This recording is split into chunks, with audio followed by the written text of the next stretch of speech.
So welcome back. I appreciate you guys watching. So I spoke about this in the past. I want to hear your comments. Put it down in the comment section. Let me know what you think. But what should be your first motorcycle, your first Harley in this case, right? And like I said, I spoke about this in the past, and I have had opinions over the years, and I kind of have changed my opinions as I go through my years because, more experience, different opinions, and things like that. But I have had multiple Harleys. I have had two Road Kings and two Road Glides. I guess I'm a fan of those platforms, and I have enjoyed it very, very much. But I'm going to tell you, a lot of guys said things like, well, you should get an older bike. Like I said, I got a 2005, or I had a 2005 Road King, which I enjoy very much. And one of the biggest props is going to be the price, right? You're not going to pay crazy amount of money. You're going to be able to find it for a decent price. But here's the thing that you got to understand. When you get an older bike, there's a couple different things that you got to get in mind, right? And I'm going to share that from the 2005 Road King to the 2009 Road Glide that I had as well, is that it's an older bike. So as an older bikes, you're going to have pros and cons. Like I said, one of the things is going to be that you're going to find it for good prices, right? So again, you're not going to pay that crazy amount of money. And in some cases, it may be easier for you to afford, easier for you to invest in that motorcycle. And I tell you, having a motorcycle is really cool. You're going to enjoy a lot. And that's what you can afford. Definitely go ahead and go there. But if you could afford something else, obviously the newer that you can buy is going to be the best, because older bikes are going to be missing a lot of things. They're going to be missing technology. They're going to have issues that new generations don't have. And I give you a quick example. The 2005 Road King had issues with the tensioners, right? If you do a quick search, you're going to see that a lot of people had issues with that, right? If you buy a newer Road King, you're not going to have those issues because they're already being addressed, and Harley has fixed those situations, right? So not only you're going to have those older issues that, kind of like trial and error, they came out with that, but it didn't work and they had to make some adjustments to it.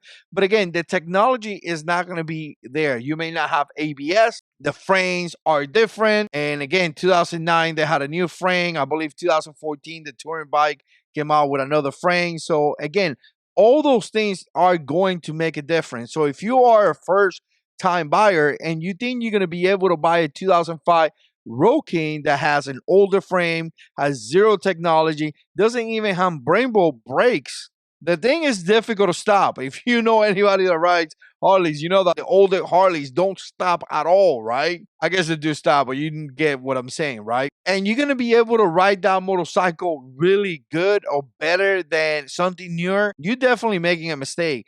Older bikes are going to be more difficult for some of you guys to ride. I'll tell you what, when I went from my 2005 to my 2009 Road Glide, and again, just being only 4 years apart, the fact that the 2009 had better brake, a different frame with a bigger tire in the back, it made a total difference. The fact that it had a bigger engine, total different. And the biggest thing that it had was a 6-speed transmission compared to that 88 with a 5-speed transmission. It made the bike ride so much better. I took that bike to Alabama. I took it many different places and I enjoyed it very much. In fact, I had a passenger in the back, no issues at all. So again, as you come into buying your new Harley, you're a new Harley owner and you're looking at the price range and you're saying, well, I could buy this bike for $6,000 versus maybe 12, 13, getting a good used bagger, a little bit newer.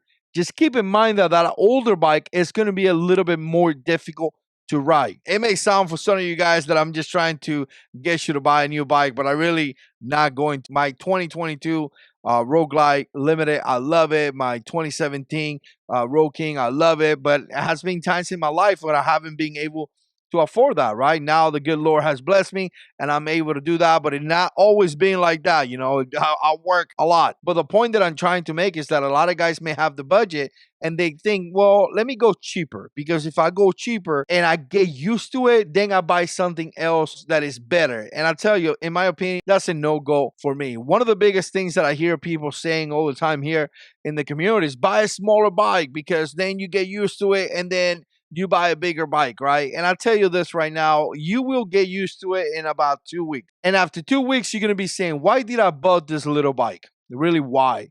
I need a different bike. And then you're going to find yourself in a situation where you just spend thousands of dollars. You're gonna lose all this money, and again, to buy the bike that you really wanted from the beginning. So don't get scared in a way of buying something maybe bigger like a Road King, a Fat Boy, or maybe a full bagger, thinking that you won't be able to ride it. You will. It's only going to take you a couple weeks, and then you're going to get used to it, right? You're going to buy a Sporty thinking that you're going to learn in that and then go into that. Literally, you're going to waste your money. I guarantee you that in a few weeks, you're going to be just fine. You're going to be able to ride a big bagger just like you ride that Sporty. Once you get used to riding a motorcycle, once you learn, it really is the same. In fact, I think some of the full baggers are easier to ride than some of the smaller bikes. Because some of the smaller bikes, you got to lean, you got to do all kind of crazy stuff. The full baggers are lazy. You kind of, use your kind of steering and you be just fine. But again, you're going to waste your money. You're coming up to your first Harley, and you're thinking, I don't want to buy that big Harley. I'm going to buy this little one. And in a few weeks, you're going to regret it. You're going to want to buy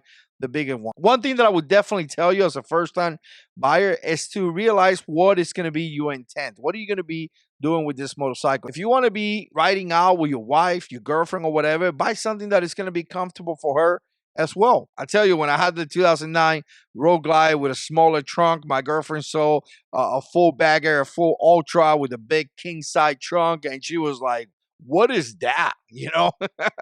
And that's what she wanted, right? Because she was comfortable and all that. Now with the 2022 Road Glide, she loves sitting back there. She loves how comfortable she is and all that. That's going to translate on her having more fun, her having a great time, and her wanting to ride the motorcycle with you more. So if that's something that you're trying to do, definitely go for something that is not only good for you, but it's also good for her. So in my opinion, if you're looking for a Harley motorcycle, you need to realize, what are you going to be doing with this bike? If you're going to be touring, buy a touring bike. If you want to take your wife out there, buy something that is comfortable for her. If you just want to go, bar hopping or whatever, then buy something that is adequate for that. But make sure that you are fitting what you want to do with the proper motorcycle, so you don't waste your money. Don't buy something very small that 2 weeks from now you're going to want to exchange. Don't buy something so old that may be difficult for you to repair, or may be difficult for you to learn how to ride because you don't have ABS. Nowadays, these motorcycles have all kind of technology